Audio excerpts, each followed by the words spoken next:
One of the most basic human cultural traits is communicating with others through a verbal language. While traveling abroad, Julie Overvold was placed in situations where that verbal language was cut short due to language barriers between cultures and countries. Through the fundamental expression form of all human cultures, music, Julie was able to establish a relationship or bond, as she put it, while a complete stranger in a different culture, using La Vie en Rose as a medium. Just as we explored folk music in class, Julie's stories of her interactions with the gypsies' musical expressions contradicted a worldview that they had set against an American teenager girl on the other side of the language barrier.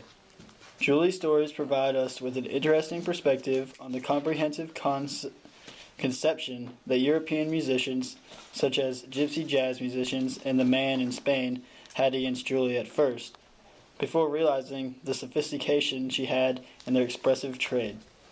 Julie was able to connect, communicate, and have a counter-cultural experience through her musical knowledge.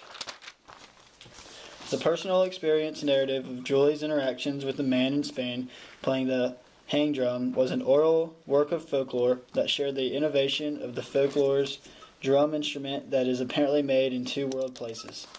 When Julie and Laura try and go to sleep in their hostels, they wander in a musical circle of complete strangers, brought and tied together in a sense of community through the fundamental expressive form of a human cultures and relations.